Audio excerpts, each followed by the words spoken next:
Part 2 of Full Court Press Basketball Debate, May 4th, 2015.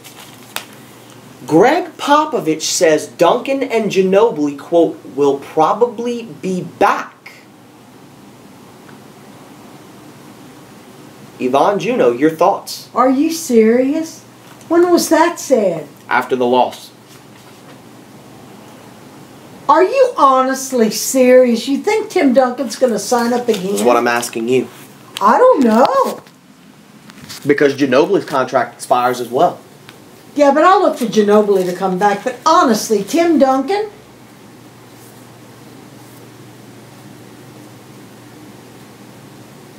I don't know. He played very, very, very well in this round one.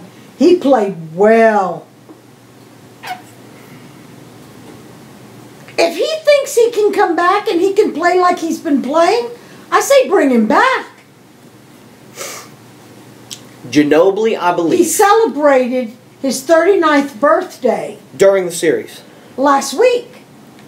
And they made such a big deal about it in a negative way that I think that's a shame. Most men, when they turn 39, their careers are just getting started. Ginobili, I believe. Tim Duncan coming back is extremely hard to believe. He would have to put, because he's 39, he's going to be looking for one minuscule chance of a 2-year contract. He can play for 1 year. He would have to put He can play for 1 year. But he would have to put so much faith into that 1 year, because Tim Duncan doesn't want to come back to not make the playoffs. Tim Duncan doesn't want to come back if he doesn't have the best chance possible to get his 6th ring. I agree. So he would have to put so much faith into 1 year. 1 year. And the Spurs would have to pay him for that 1 year. You don't get him for free. Okay. Which limits the Spurs' free agency capacity for this season. And this season's free agency is stacked. Okay. Including LaMarcus Aldridge, who has recently said that San Antonio is at the top of his destination list. Oh, wow. So ultimately, here's the question you're asking yourself. Do you want Aldridge long-term or Duncan short-term? Because you're not getting them both. I think Tim Duncan's had enough. I don't know why Pop said that. I don't think this is on Tim Duncan. I think this depends on if San Antonio even offers him anything. Also, I don't look for that to happen. Also, Greg Popovich has said when Duncan goes, I go. Does that still apply? I don't think that's true. Okay? I don't know. Do you want Aldridge long-term or do you want Duncan short-term? Where would Pop go? You mean retire? Mm-hmm. Oh, I don't look for that to happen right now. Comes down to that. Aldridge long-term or Duncan short-term? Now, should they come back? Why or why not? Ginobili, yeah. Why not? Duncan, no. Not going to say yes, I'm not going to say no. I'm simply going to say that they need to do what's best for them because they've earned it. Yeah. Point blank, case closed. They've earned it. Who's going to take Tim's place? LaMarcus Aldridge if they sign him. And if they don't? Depends on what they do in free agency. No. Do we have any? They have the deepest team in the league. There's nobody on the bench. I mean Boris Diaw, but they're gonna look for an upgrade because Diaw is perfectly fine with coming off the bench.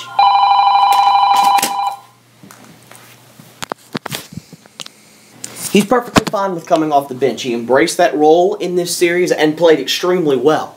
So they're gonna go after Aldridge. What makes you think that he would not, now that he's had a taste of it, what makes you think that Diaw would not want to do it on a regular basis? He never started. He always came off the I bench. understand that. But if Duncan goes away, they could make him a starter. But they don't want to do that. They want to look for an upgrade. Putting Boris Diaw in place of Tim Duncan is a downgrade. They want to look for an upgrade. That's not a what shame to say something like It's that. the truth. Who would you rather have, LaMarcus Aldridge or Boris Diaw? Okay. But I'm just saying he's got the experience with the team. He's already a team member. And that's fine. And he did a great job. Yeah, he embraced the role of Right. the sixth man. Right. That's what they want him at. And he's perfectly fine doing that. Okay. Nets Lionel Hollins says, quote, Darren Williams is not a franchise player. Question A. You agree or disagree, and why? I don't know. I don't know what he meant by that. You'll have to enlighten me. A franchise player. Someone that you can build your team around. LeBron James is a franchise player. Okay. Anthony Davis is a franchise player. Okay, but my point, my question to you is, you answered this first, because why would he be saying something like that? What's he basing this on? Because he was asked about Darren Williams' future. Darren Williams, his contract is expiring in a year. He's got one more year with Brooklyn. He was Okay. obviously asked in an interview or a press conference about Darren Williams' future, and this was a quote that they took. This is what the media does. Okay? He is definitely not the old Darren Williams. There was a point in time where the two top point guards in the NBA were Chris Paul and Darren Williams when Chris Paul was in New Orleans. Right. Okay? He's definitely not the old Darren Williams. Injuries and switched roles and different teams have absolutely hurt his career in ways that really I haven't seen since Penny Hardaway. And if you want to look up a wasted career, look up Penny Hardaway. So in other words, what you're trying to say is, now he plays for himself more than he plays for his team. No. He is still a great point guard. Right. But I would not consider him a franchise centerpiece. Well, that means what I just said. No, it doesn't. He's, no, it doesn't. He's being a little more selfish and No, looking out for himself. That's not what that means. That means that he wasn't at the caliber that he once was. Oh. Is what a franchise player means. Okay. So I agree with the quote. Now, your thoughts on Lionel Hollins saying this. Why would he say that? That's an insult. Don't you consider that an insult? If you were Carlson, would you consider that an insult? Williams? Yeah, Williams. I would consider it an insult because it came from my head coach. Exactly, that's what I mean. Wouldn't you consider that an insult? I cannot believe that a head coach That's insulting. would, number one, say this about his point guard, and number two, say it publicly about his point guard. That's insulting. If I am Brooklyn Nets owner Mikhail Prokhorov, Lionel Hollins' job security just went down. Because you don't do that. You just Okay, don't there's do got that. to be a legitimate reason that he I don't said care that. what context it was said in. Okay. I don't care the reason. I don't care the context. You do not say that about a player that you coach. You don't. You don't. You do not diminish a player's morale and call a player out It's like that. It's insulting and it's rude. It diminishes team morale. No. It diminishes Darren Williams' morale, and he's the point guard, which means he is the unsung leader of the team, which means it diminishes the team's morale, and it makes every single Brooklyn Nets player look at Lionel Hollins and say, shit, what's he saying about me? Right. Because if he'll talk about... Right. I can't believe this. Honestly, I cannot believe He this. really shot himself in the foot for that one. Who would want to go out there and bust their butts for somebody? And you trying to re-sign Brooke Lopez? Right. Forget about it. Right. Oklahoma City fired Scott Brooks. They have hired Billy Donovan as their new head coach. He I was have the coach. no idea who that is. He was the coach of Florida, the college team. Florida State? Nope, Florida, the Florida Gators. Coached them to a national championship in 2007. Joakim Noah was his best player on that national championship team in college. comes from the University of Florida in Gainesville. He is hired, signed a 6-year deal with Oklahoma City. Don't ask me what I think. I don't know anything about him. You don't have to know anything about him. You'll have to tell me. Number one, is this a good or a bad move for OKC? Now, you can't really comment on this because you don't know him. No. Now, question 2, you can. Question A, is this a good or a bad move? I would like to say it's a good move because I like Billy Donovan. He doesn't start drama. He's not, what is the word I'm looking for? He's not big butch, I'm the man. You know, that type of coach? Yeah, give me a comparison as to what kind of coaching skill or what kind of personality he's got. Is he like a Stan Van Gundy? No. Is he a Greg Popovich? No. He is actually more along the lines of a Scott Brooks. Except. Is he a Monty Williams? No. Actually, that's the best comparison I can give you. What? Is that Billy Donovan to Scott Brooks. Except Billy Donovan will get in your face and tell you how it is. Scott Brooks will not do that. Billy Donovan will. Okay? He has a great mind for the game. Is a great strategist, but... How old is this guy? How long was he at Florida College? He was at Florida for... I mean, if he won the championship in 2007, he was there for well over 10 years.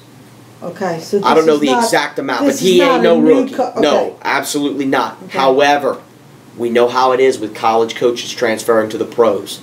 It's a whole different monster. Absolutely. How is he going to handle it? Will he crack under the pressure of the NBA? And Russell Westbrook just had a breakout season in which Kevin Durant sat out. What's he going to do with that situation? Because that's the first thing he has to deal with. And when's Durant supposed to be coming back? Well, he's coming back next season. Okay? Who are we making? Is he going to stay with OKC? He's got another year left. He's got next year left. Can he opt out? No. He has to play. Has to play with him this year. But Billy Donovan has to make the decision, okay, who is our franchise centerpiece? Westbrook or Durant?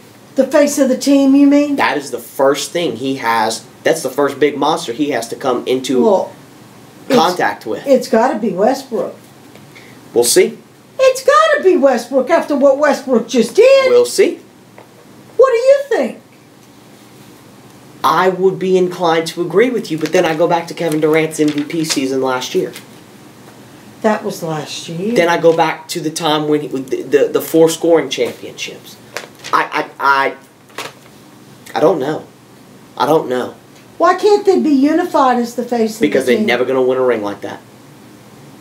Because they're the same player on a different body. No, they're not. Oh, yes, they are. They like to be in charge. If you have 2 players on the same team that like to be in charge and neither one wants to take a back seat. I thought you meant playing skill. And the way they play. They do not play the same at all. No. But their gestures are the same. And the way they think is the same. If you have 2 players that want to both be dominant and neither one is willing to take a back seat to the other, you're not going to win a ring. Look what happened. That's what LeBron and Wade did. Right. Wade was willing to take a back seat to LeBron. Right. And they won 2 rings in a row because of it. Or Kobe and Pau Gasol. Right. Kobe and Shaq.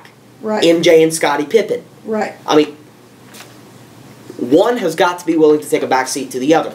And neither of these guys are. And they never will. Because that's the type of player that they are. I see Kevin Durant being more submissive and taking a backseat to Russell Westbrook, number 1, because of what Russell did this season, and number 2, because he's more docile, and he's going to feel like, well, Russell earned the right to be in the league and he might have. And I was out for this many games. And he might have. However, it depends on who performs next season. Well. Now, he was quoted as saying, Billy Donovan, that he's excited to bring value to the team. Yvonne, what do you think he meant? Value?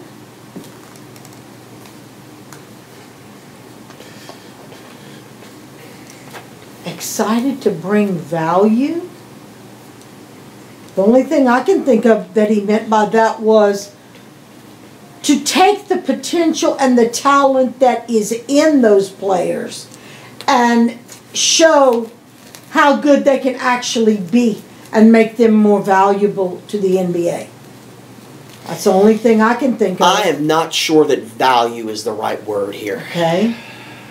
Because let's remember, the Oklahoma City Thunder was not created 5 years ago. They were the Seattle Supersonics Right. before they became the Oklahoma City Thunder. So when Gary Payton and Sean Kemp were playing with the Supersonics, Ray Allen made himself famous in Seattle. This franchise had plenty of value before Scott Brooks, and it only gained value under Scott Brooks when he was at the helm. I'm thinking that he means that we're finally going to get over that playoff hump. We're finally going to take the next step. I'm not sure value is the right word here. I think I know what his intentions are, and I think I know what he meant to say, which is good. Which is what I said. You get Kevin Durant well, and between him and Russell and the rest of the team, let's show what our true potential could possibly be. But already you're hit with that media monster. Yes. You're not hit with that in college basketball. I know. Already the media is making something out of then this. Then he is going to have to be he's not used to talking to the media at a professional level. He's going to have to think about everything he says. Mm-hmm. Everything. Yeah. Everything. Because talking to the media on a minute-to-minute basis. Everything that a coach says at a college level versus a pro level is like night and day. Right. The Warriors GM Myers wins NBA Executive of the Year. Every year they have an Executive of the Year. This year, it was Golden State's Executive, the GM. Deserved? Yeah. Why or why not? Yeah. Yeah. You can't take anything. The better question would be why not? It's very much deserved. Yeah. No one can even touch a record of 67 and 15. Case in point. It's hard to argue when the numbers are there. Case in point. No, the sun's out. Andrew Wiggins wins Rookie of the Year and says he wants to be with Minnesota forever. That is a quote. Yvonne, is this deserved? When was this announced? This was 2 weeks ago. It was? Mm-hmm. Is this deserved? Why or why not? The award. We'll talk about the quote second. I think the quote's wonderful. If he truly feels that we'll talk way. About the quote. I don't know what to say about deserved. Why or why not? He did a good job. I can think of others that did just as good a job in different areas on different teams. I think it says a lot if he already feels that way about being a Timberwolf. I think he has formed a bond with the team. He feels like he's at home. He feels like he belongs, and that goes a long way. That goes a long way. Is the award deserved?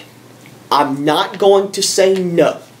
Well, that's why I didn't answer. Because he played well on a terrible team that was riddled with injuries. Absolutely. Rubio, Pekovic, Yeah. Martin. It reminds me of the Budinger. Pelicans from last year. Injuries after injury Yeah. after injury. He is a great defender that is finding his niche offensively. But my vote would have gone to either Elfrid Payton, point guard in Orlando, from University of Louisiana at Lafayette, where we are broadcasting from, or Marcus Smart, because he was a rookie that started and led Boston to the playoffs. That right there tells me a lot. Okay? But I can't make an argument against Wiggins. He played well, Right. and he deserves it just as much as the others do. Now, your thoughts on the comment? I think it's wonderful. I think it's wonderful that he feels that way. I think it's wonderful that he already has a sense, like I said, of belonging. I hope the team improves and gets rid of all their injuries so that he can feel like that he did not say he wants to remain and be a Wolf forever with a team that does nothing but lose. That's a big statement for a rookie to make. I find this quote very impressive. Me too. He is showing big-time loyalty as a rookie. Absolutely. But I will warn you, and I will warn Minnesota fans. As impressive as this quote is, take it with a grain of salt. Oh yeah, because if they have another year like this year, because he's young. He's young. He could change his mind. He has yet in a heartbeat. He has yet to experience what free agency is all about.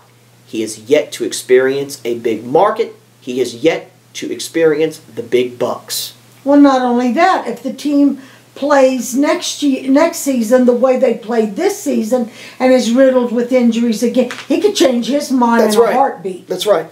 Hold your seat. Dirk Nowitzki says he'd be willing to transition to the sixth man in Dallas.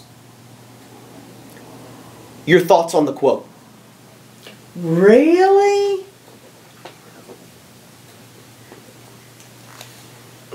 Really? Dirk not a starter. That would be unusual to see. I guess he's not tired of basketball, is he? Well, he signed a 3-year deal this past season. Signed a 3-year extension. Wow. That breaks my heart. Because that means that's how bad he wants to stay. I'm shocked. I know. But I'm not shocked. Right. Because he loves basketball so much.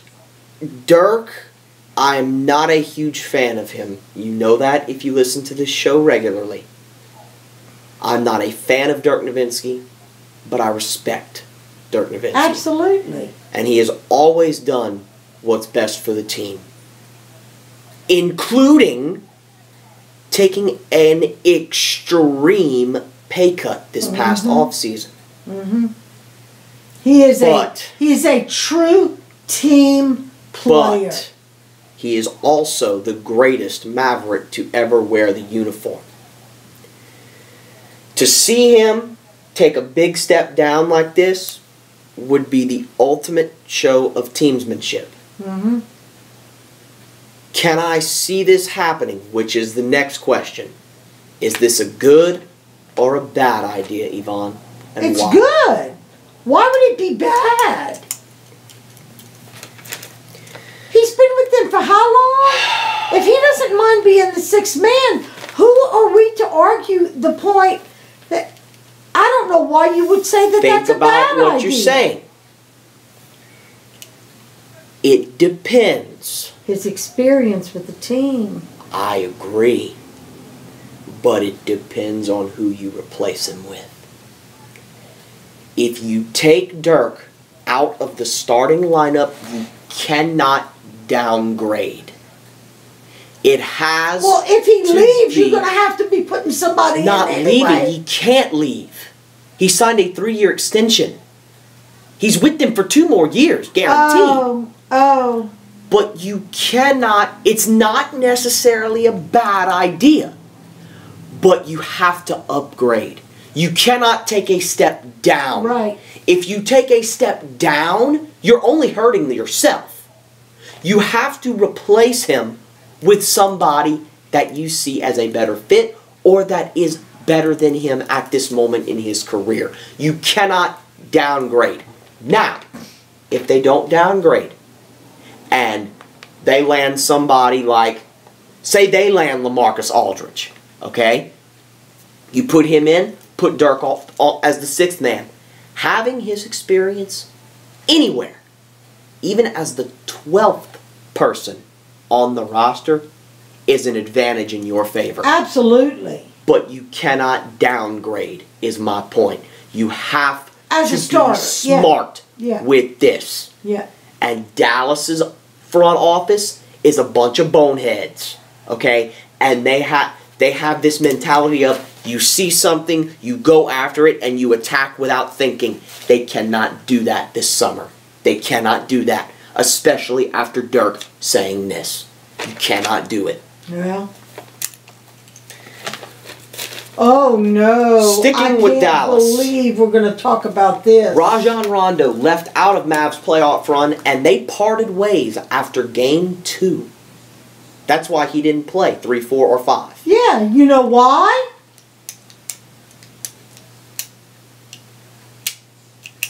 Do you know why? There's multiple reasons. What's the main reason? What is your main reason? Because of his mouth. Wrong. It says that in every article you read. Papa heard it on one of the commentary But shows. you didn't hear that he had a back injury all season. Of course he had a back injury. That doesn't mean that he can get in the coach's face. I didn't say it did. Okay. I didn't say it did. Okay. There's not a coach I know of that would put up with that kind of talk and some of the things that he said and getting up in the coach's face and whatever. Who the hell does he think he is? Who the hell does Mark Cuban think he is? The owner. I don't give a damn. Oh, that makes a big difference. I don't care. He's a... It doesn't matter when push comes to shove. The owner has the final word. And that's why they will never win another ring again. Well... Because Mark Cuban has the hardest head on planet Earth. And he thinks that what he says That's is his gold. money out there on I that don't care. court. Right. And his money sucks. His money can't get out of Game 5. He's the owner. He can do what he wants. Yeah, he can do what he wants, Mm-hmm. including sabotaging his own team, which is what he's doing. And what do you think Rondo's doing by running off at the mouth? He's ruining And his own who career. hired Rondo, He's Yvonne? ruining- Yeah. Who signed Rondo? I understand that, but Mark Cuban brought that on himself. He said before he hired Rondo that this guy was uncoachable. So why would you hire him? because he thought he could change him. Yeah, just like he thinks he can change the world, and he can't. Well, I think they're both wrong. This is on Cuban. Cuban asked for this. He asked for this when he signed. You're He knew not what he was going to getting. give any of the blame to Rondo. Because he knew what he was getting.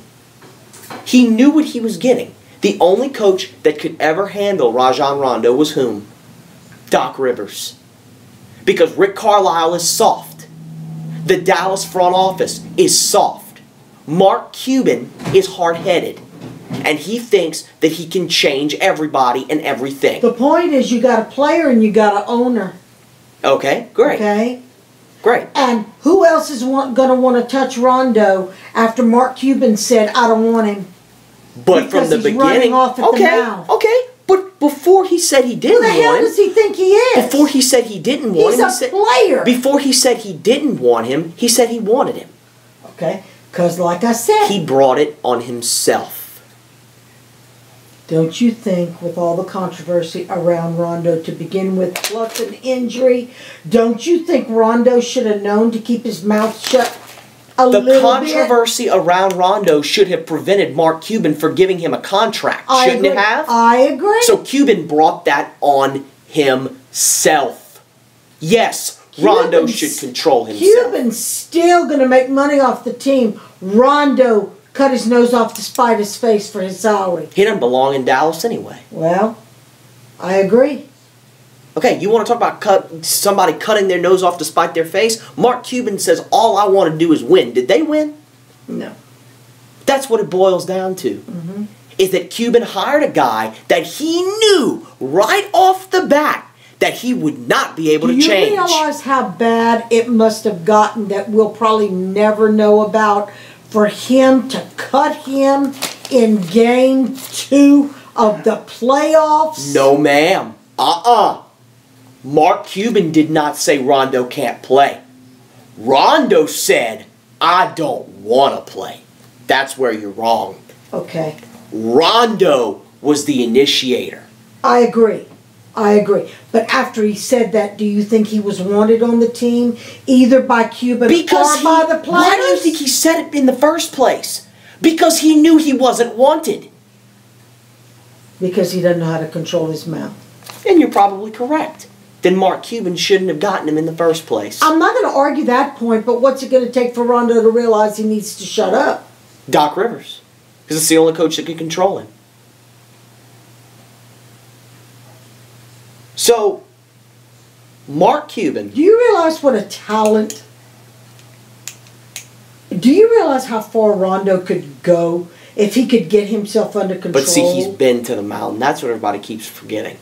He's been to the mountain. He's got a ring.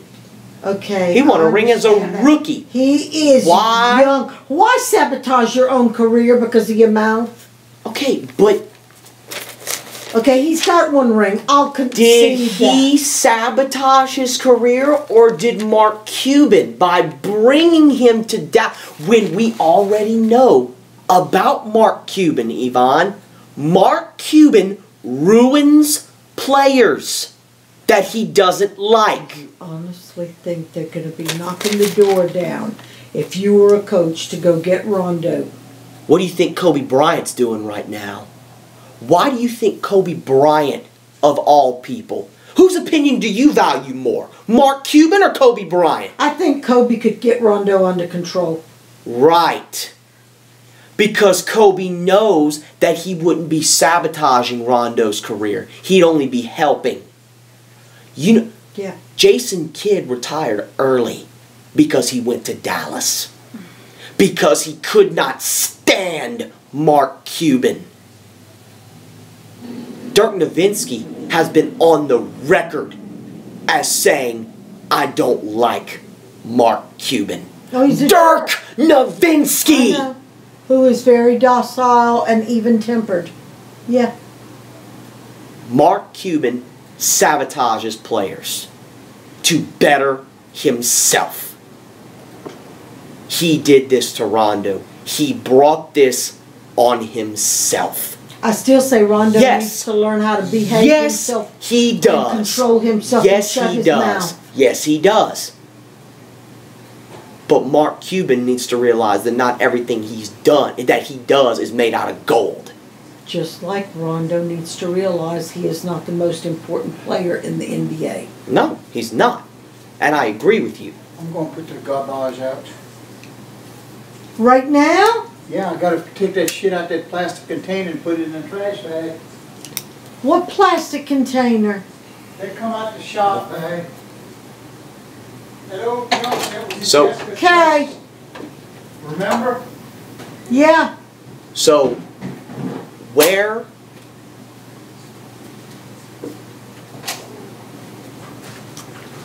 will Rajon Rondo be playing next year?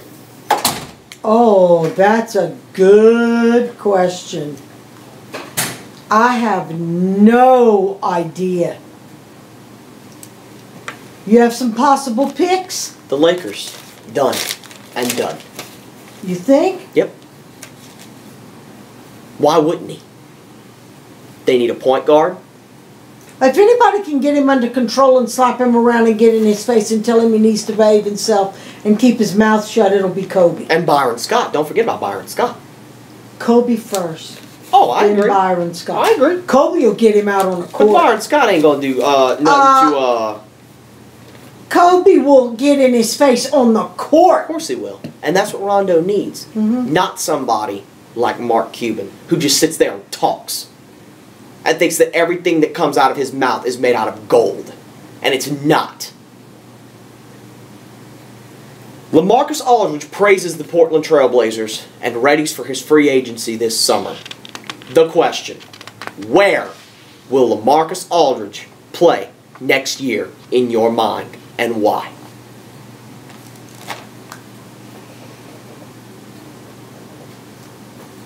I think it would be wonderful for him and for the Spurs if Tim Duncan leaves. I think it would be wonderful for him and for the team. I think he would fit in beautifully. There's no doubt he'd fit in beautifully. I think he would fit in beautifully. Honestly, I think that would be one of the smartest moves he could make. Honestly, this is not up to LaMarcus Aldridge. This I know. depends on what the Spurs do. Mm-hmm.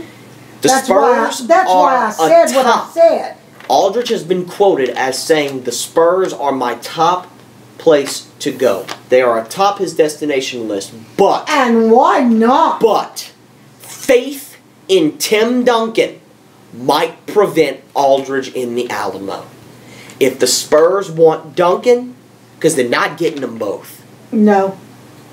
Faith in Tim Duncan might prevent this from happening. I hope he winds up in San Antonio. If I think not, it's time for Tim to retire. If not, as well as he did, I still think it's time for him to retire. If not, the other two possible destinations for LaMarcus Aldridge are number one, Portland, because they can offer him the most money. Obviously. And he fits in Portland, my God. Okay? Or the Knicks. To play with Carmelo. That would be a beautiful Those thing to see. are my three top destinations for That Aldridge. would be a beautiful thing to see. I hadn't even thought about that. On to the last page, the last four topics of the debate. And we've got perfect timing. Mike Budenholzer wins Coach of the Year. Deserved. Yes. Why or why not? Yes. Yes. Very much deserved. I'm going to read what I wrote down. You could, because the first thing you asked me in the last debate when we said this in passing was Steve Kerr didn't get it. I know. And that's fair, because you could make a big case for Steve Kerr. Oh, absolutely. But it's still, in my opinion, not as strong as Mike Budenholzer's, because last year, Golden State had 54 wins. They moved to 65 this year. The Hawks went to 60 wins this year from 37 last year. That says something. That's a big jump. There's no contest to me. Very much deserved. Congratulations. Kawhi Leonard wins Defensive Player of the Year. Of course he did. Deserved. Of course it is. I love Kawhi. I don't love this pick. Why? Because his numbers were solid, but not eye-popping. Who would you have given it to? DeAndre Jordan. No. He led the league in rebounding all year long. Only because he's 9 feet tall. No, ma'am. He's 6'11". Kawhi's more talented. I don't have any arguments that he's more talented, but you base it off of this year's numbers. You mean to tell me you wouldn't have given Defensive Player of the Year to Anthony Davis? Yeah. Come on now. Yeah, but his injuries that kept him out, he didn't play as many games. Led the league in blocks. Yes, but they look at the time. DeAndre played more games than Kawhi and Anthony Davis. Kawhi was out for a while too. Not as long as Anthony. No, but DeAndre played more games than Kawhi. I think Kawhi deserved it. I don't think so. I don't love this pick. I do. I think because of the way he performed in last year's finals against LeBron and the fact that he was finals MVP last year, I think that had a little bit to do with this. Probably so. But you can't dog Which is wrong. But you can't dog his playing ability. I'm not dogging his playing ability. I think he's the best defender in the league, probably outside of LeBron. But to lead the league in rebounding all year long, or to lead the league in blocks all year long, that is deserving of something. Something. Kawhi led in no categories. None. I don't see how that came about. I just don't see it. Okay. Los Angeles and Houston. Tonight, game 1. The key players for each team. Let's start with that. Who is the key player, Yvonne, for Houston, and why? Well, you can name them. We know. Harden. Dwight Howard. Who is the key player for Houston? Oh, the key player. Harden. You got a reason for that? Any specific reason? Because he's the best person on... Because for what he does, the position that he plays, he puts the points on the board.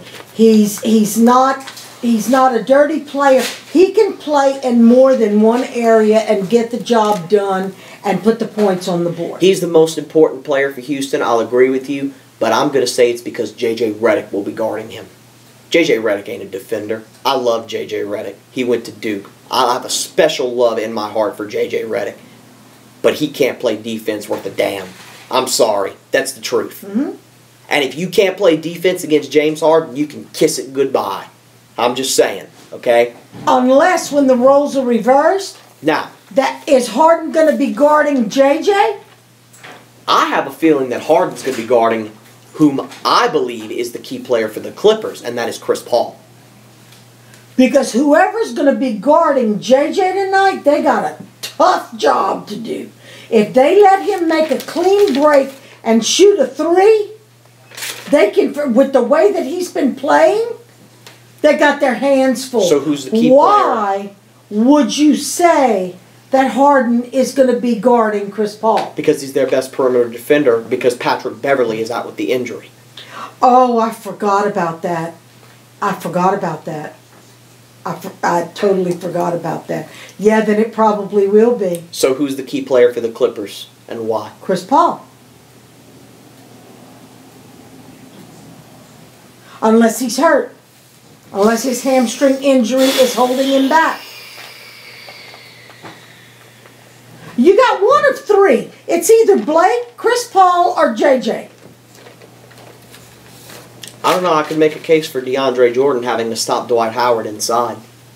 I can't wait to see if Dwight Howard is going to be free with throwing elbows at DeAndre Jordan and roughhousing with DeAndre Jordan, because, honey, he will have met his match. I hope he does. Well, then it's not going to be pretty. This is not going to be a pretty series. I don't look for this to be a pretty series.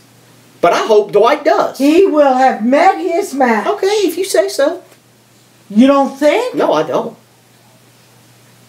You don't think that DeAndre Jordan can retaliate against Dwight Howard? Retaliate in what way? Punch him? Push him? Shove him down?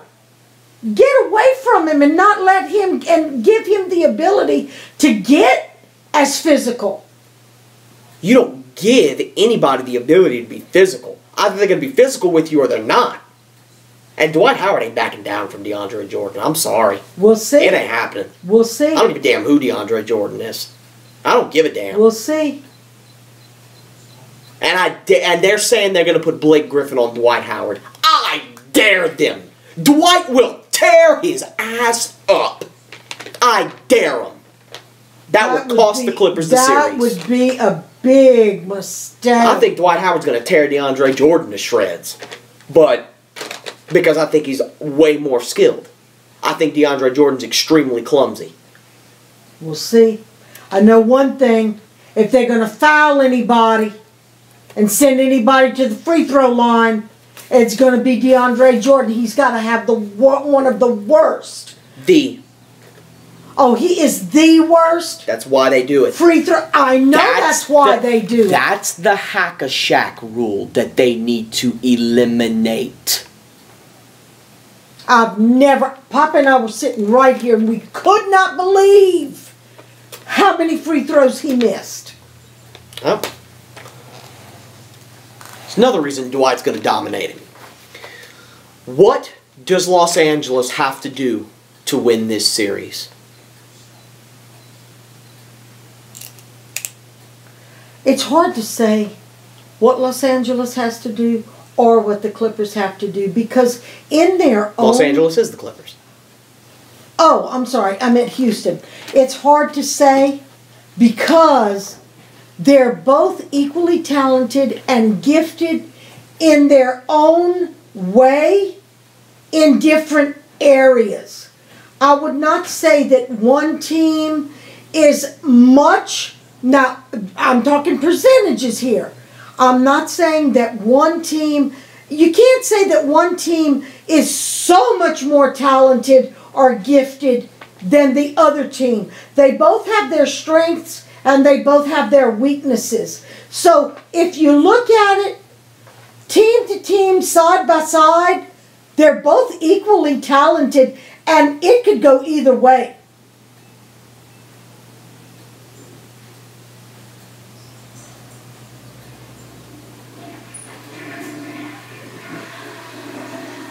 I agree. So what does LA have to do to win the series? Are there any specific things that they need to do to win the series?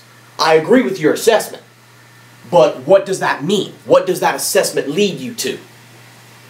Well, what do the Clippers have to do? Chris Paul has to play.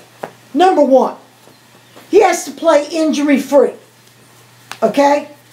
JJ Redick has to keep doing what he's doing. Blake has to keep doing what he's doing.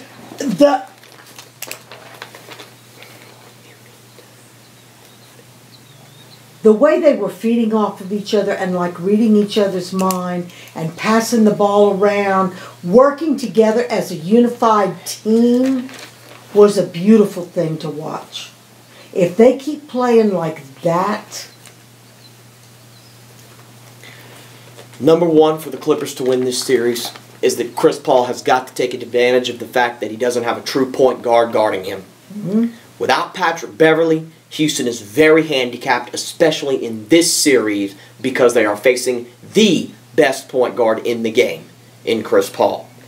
Number two, the Clippers have got to hit some threes. They are not going to have their way inside with Dwight Howard and Terrence Jones. No.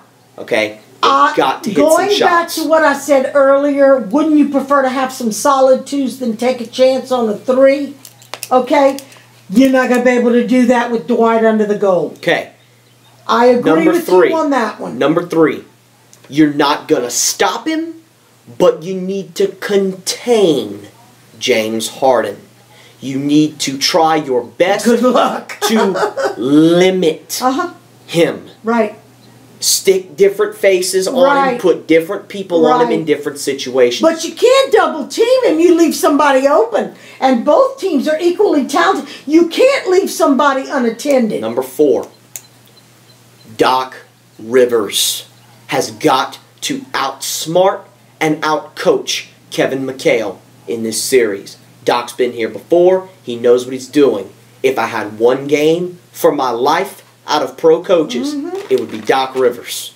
Out of the pros. Out of the pros. College but we ain't comparing Coach K to nobody because you can't compare anybody to Coach K. And number five, I don't even think that the Clippers are going to beat Houston 5-on-5.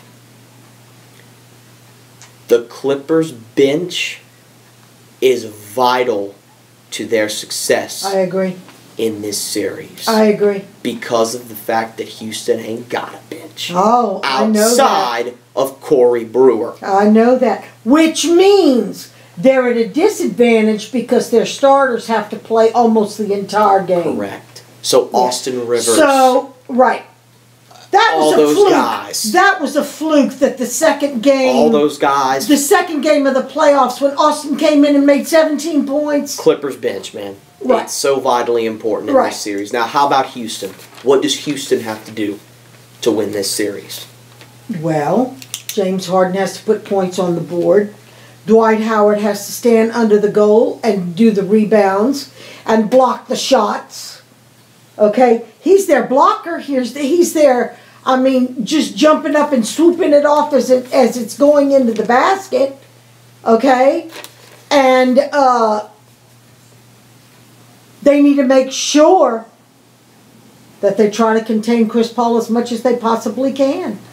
Which, not only Chris Paul. You hit all three of mine, and I have two more. Not only Chris Paul, they have to make sure that they contain Chris Paul and Blake Griffin and JJ Redick. Houston, number one, needs to hit shots. Okay? Yep. Shoot at a low percentage against the Clippers, you're not going to win. Right. It's that simple. And I think they need to push the tempo. I think they need to try to run the Clippers out of this series. Because outside of Chris Paul and J.J. Redick, Clippers don't like to necessarily run. Now, they're not a half-court team. Yeah, but Houston doesn't like to necessarily run. But they either. like to run more than the Clippers do. We're not talking Golden State The here. Clippers would like to play pick and roll all game with Chris Yeah. Paul and Blake Griffin. Yeah. Houston needs to That's prevent not gonna that from happen. happening. Okay? And you got to try to contain Chris Paul. Got to Good win. luck. Got to win the inside game. Now, who wins tonight? Game 1. Depends. It depends on one Let me see specific if. Let me see if we thing. have an update on that. If Chris Paul's not playing, I think Houston's going to take it. Not because the other guys on the Clippers teams are not capable, but it's going to break the unified momentum. Doc Rivers says if the hamstring is a risk to CP3, he won't play. Well, how will they know? It's going to be a game time decision. Yep, Chris Paul remains game time decision. So, They're doing more testing? I don't know. It depends on how it progresses till... I wish they would have had 1 or 2 more days of rest. I can't believe they're playing back-to-back nights. Even if Chris Paul plays, I'm picking Houston in game 1. They're at home. The Clippers are tired. Okay? Houston's had a big break. Okay? They're at home. Level playing field. Yeah, because Houston's been off since... Now, hear me. Hear me out. Houston's not taking 1 and 2. No. But they're taking this one tonight. Well, if Chris Paul plays tonight and re-injures what's already See, strained... I don't think Chris Paul's going to play tonight. I think he's going to come back for game 2. Which is Wednesday. And Day after tomorrow. they'll win that one. But I'm picking Houston to win tonight. Not the series, not even the first 2. Right. But I'm picking them to win tonight. I'm not making a call because to me it all depends on if Chris plays or not. And lastly, Cleveland and Chicago series outlook. The key player for Cleveland is whom? LeBron. Now, how about for Chicago? Derrick Rose.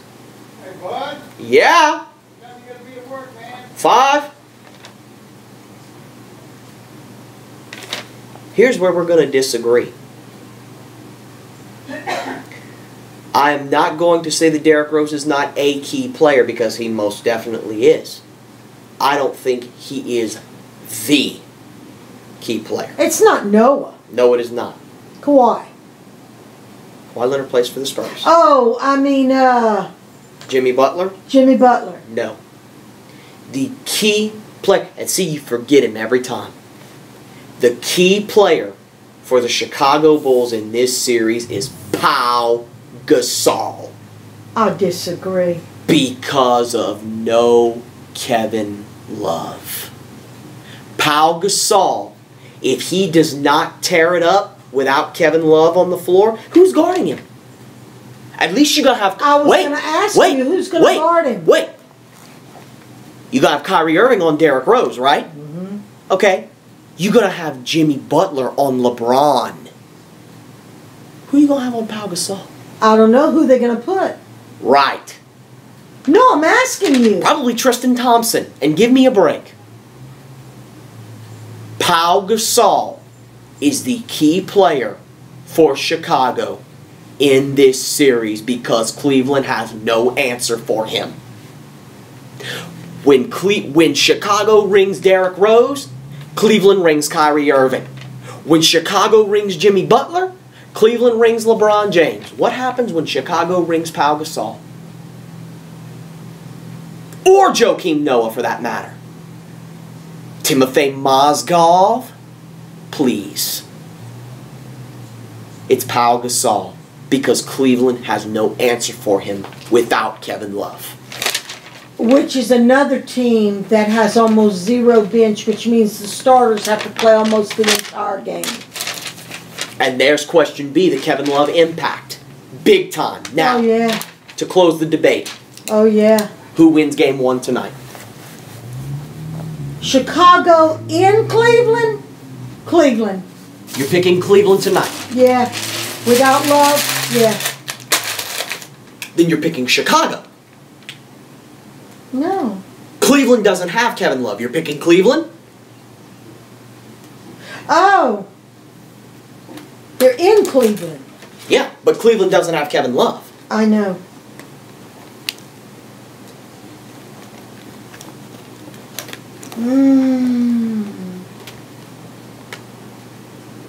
In Cleveland, I think I'm still picking Cleveland. I've got Chicago in game 1. Really? Because I don't think that Cleveland is ready for Chicago. LeBron is ready. And LeBron by You're himself... right. Wait. You're right. LeBron You're by right. himself... Would be different. Wait. LeBron by himself is going to win 2 games in this series. Yeah. I promise you. Yeah. That's how great he is. Yeah. But game 1, it's a new slate. It's fresh. It's clean. It's 0-0. Even playing field. This is the game Not where only you that- go, who is the better team? Not only that, Cleveland's been played the whole first round with Love. Except game 4, yeah. Right. They got to play I don't against know. a better team, I think which is game Chicago. 1, Without I think game 1, is Chicago. Chicago wins, but it's a wake-up call for Cleveland. And it's going to bring out that beast in LeBron James that we saw when he played for Miami. We will definitely know what kind of playing ability we're going to have. I have Chicago in game 1, Cleveland in game 2. That's what I've got. Well, Because I don't think Chicago's going to take both in should be Cleveland. some very interesting games. All right, that concludes. So you've got Chicago tonight. And Cleveland in game 2. Wait, we've got 2 games tonight. Chicago at Cleveland. I've got Chicago and Clippers Houston. at Houston. I've got Chicago and Houston tonight. Chicago and Houston. And I'm going opposite for the game 2s. I've got the Clippers and Cleveland in game 2. I've got Chicago and Clippers. Even without Chris Paul. No, not if Chris Paul's not playing. Then I'm going on the fact that I think Chris Paul's not going to play, but I'm Well, picking then Houston. I've got Chicago and Houston. I'm picking Houston either way. Because of lack of rest. Clippers are exhausted. They're exhausted. Yeah, Houston hasn't played since last month. Literally. I know. I mean, A 3-week break. so that Okay. concludes this edition of Full Court Press Basketball Debate. For Yvonne Juno, this is Chris Guyette. Thanks for tuning in. We'll see y'all next week.